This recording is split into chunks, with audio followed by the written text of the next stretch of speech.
السلام علیکم ګرانو کتونکو الافغان شیرپوی مو یخني خو هم کیږي ولې چې زما ډېره زیاته یخني کیږي او بیا چې په یخنۍ کې د مینې محبت دا خبرې اورې نو سړی ورسره بیا لږ ګرم شي هغه د مینې محبت د چا دي د مرشد صاحبې او د زلفي بخاري یقینا ډېرې زیاتې آډیو ویډیو مخې ته راغلې او تر ډېر وخت هم دغه خبره وکړه چې دا دروغ دي دا ایډیټ دي نو نن هم په هغه ایډیټ باندې پوهیږم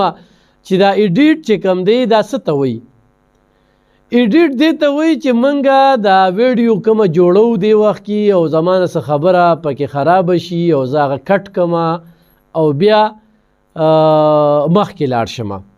یو منډ نیم منډ یا 15 سکنډه خبره ترې نه زه کټ کړم نو دې ته وایي ایډیټ نو مطلب دا دی چې دا څومره آډیو راغلی دا ټیک ټاک دی خو چې څومره لونډې لپاړې دي د پی ټي آی نو هغوی وایي دا خو ایډیټ شوې ده نو ستاسو د نالج ته او د سوچ ته د 21 په سلام وکړم ایډیټ تاسو چې وایې نو تاسو په خپله دې تصدیق کوئ چې دا بالکل ټیک ټاک ته اوس د مرشد او د زلفي بخاري چې کومې خبرې راغلي دي نو د مینې محبت ډکې خبرې دي یو بل ته پکې ډېر زیاتې ګیلې شکوې هم شوي دي او اخره کې پکې دا خبره شوې ده چې غورې بې وفایي دا الله پې خفه کېږي نو بې وفایي کم ټایم کې الله پې خفه کېږي چې د ښځې او د خاوند ترمنځ وفا کمه شي نو الله پې خفه کېږي ځکه چې د هغوی د دواړو منځ کې مینه ډېره زیاته پکار ده نو دغه د بې وفایۍ خبرې پکې کېږي بل څوک خو دې نشته دی دغه خبرې پکې کېږي زه بیا لږ په پښتو ده نو په پښتو کې به همدغه شانتې خبرې اترې کېږي ځکه چې ایمل ولی خان په پښتو کې تقریر کړو نو هغه چې یو څو خبرې وکړې نو ټول پښتنو وی د ایمل ولی خان خوله وي خرابه ده خو چې عمران خان صاحب په اردو کې لګیا وي او کم ګنده خولې نه دوړی او کمې کنځلې کوي نو موږ پښتانه خو په هغې پیږو نو موږ یاره هغه ډېر ښه تقریر وکړو خو چې ایمل خان په پښتو کې څو خبرې وکړې نو موږ پښتانه خو په پښتو ډېره ښه پیږو که نه په اورېدو یې پیږو نه نور نه لوستی شو نه لیکلی شو او نه په صحیح معنو کې پښتو ویلی شو خو د ایمل خان ګناه څه وه چې پښتون دی په پښتو کې خبرې وکړې عمران خان چې کم تقریر هم کوي په خلکو باندې نومونه کېښودل کم نومونه په دې سیاسي لیډرانو باندې د کېنښودل خو د هغه خبرې چاته په دې نه لګي چې په اردو کې دي نو زموږ پښتانه په دې نه دي نو چاته خبرې وکړو لکه ایمل خان د الیکشن بیا لوی خولې خرابه و دا خبرې وکړې نو هغه مشرانو متل دی که نه چې روانه خوله په سوک سمیږي او بعضې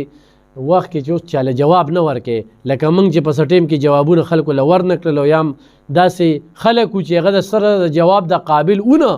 او هغوی له موږ جواب ورکړو په موږ باندې ویوز او لایک واغستل نو نن زه هغوی ته وایم چې نن د ویوز او لایک آډیو ویډیو چې کومې راغلي په دې باندې خبرې وکړې دا کم زلفي بخاري چې کومې خبرې کړې دي د بشرا سره بشرا مانیکا دا مانیکا یې د زوړ خاوند نوم دی تاسو به لا تر اوسه بشرا نیازي یا بشرا عمران خان دا بچا نه وي اورېدلې نو په کار در شادي کارت کې دا نوم هم ټیک کي تر اوسه په بشرا مانیکا باندې یادېږي یا پیرني نه پس چې کوم دی مرشد صاحبه نو زلفي بخاري ډېر په پسته ژبه کې که نه د مینې محبت خبرې وي داسې پستې نو هغه ورسره په کوم چې مرشد هېڅوک مې نشته او ټولو نه زیاتې خبرې ما تا سره کړي دي بل چا سره چې مې کولې بل چې هر څوک نو یاره دونه مې ورسره کړي وي خو تا سره ما ډېرې زیاتې خبرې کړي دي اوس لونډې لپاړې وایي چې دا خو ایډیټ شوې ده دا ویډیو باندې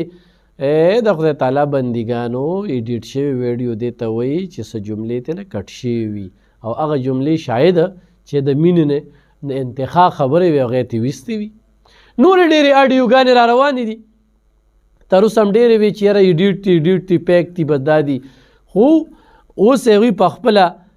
د دې تصدیق کوي او لا بېګا چې زلفي بخاري کوم ټویټ کړی دی نو په ټویټ کې وایي چې یاره د دې فرانزیک ریپورټ ته فرانزیک ته دې وشي نو ته خو وایې فرانزیک ته وشي او عمران خان صاحب وشي فرانزیک ټیک نه دی هغه د فرانزیک نه چې کوم دی نه اجتناب کړی دی نو داسې یو عجیبه شانتې آډیو کلیپ راغلی دی چې بس الله پاک د پارچا پردې واچي خو دوی خو د هر چا پردې اوچتې کړي دي د پی ټی آی والا خو د پیش نه پیشم خان جوړ کړي دي په هر چا پسې چې کمې خبرې کړي دي خو دې په دې باندې ویوز او لایک نه اخلي 11 کسان چې د عمران خان صاحب ځان سره کم امپورټډ د بهر نه راوستو چې هغې کې دا زلفي بخاري و هغې کې شهباز ګل و هغې کې شهزاد اکبر و څه وتښتېدل اصله په دې ملک کې دي نو هغوی چې کوم دی نو ملک هغوی له ورکړو بس ملک یې تاله ترغه وکړو لا بس صرف د مینې خبرې پکې وي د مینې محبت یاره په دې 10 کاله کې چې موږ څه ولیدل که نه او دا کمې خبرې مخې ته راغلې نو دا خبرې به ماضي کې مشرانو نه وي اورېدلې چېرته خال نیم خبره به داسې اورېدلې وي خو داسې د لیډر به آډیو ویډیو داسې کالز یا داسې پاشې خبرې ولې چې دا خبرې د اورېدو هم نه دي دې ته انتخابي پاشې خبرې دا مخې ته راغلې نو ګرانو کتونکو د زلفي بخاري او د عمران خان صاحب د کور ودانې خبرې راغلي دي د مینې محبت ډکې خبرې یو بل ته پریادونه کړي دي یو بل نه ګیلې شکوې کړي دي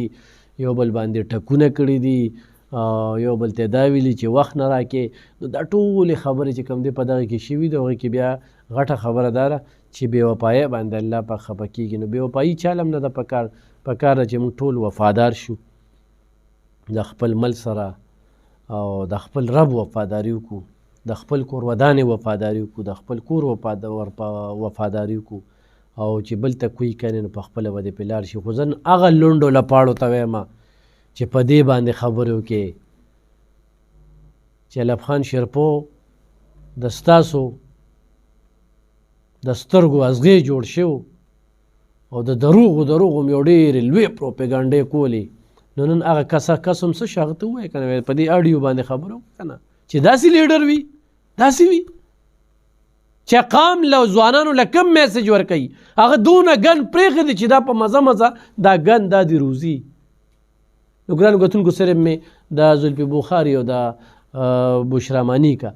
پیرني صاحبه د هغې په دغه اډیو مې خبرې ترې کولې انشاءالله په بل پروګرام کې به سره په مهمه موضوع خبرې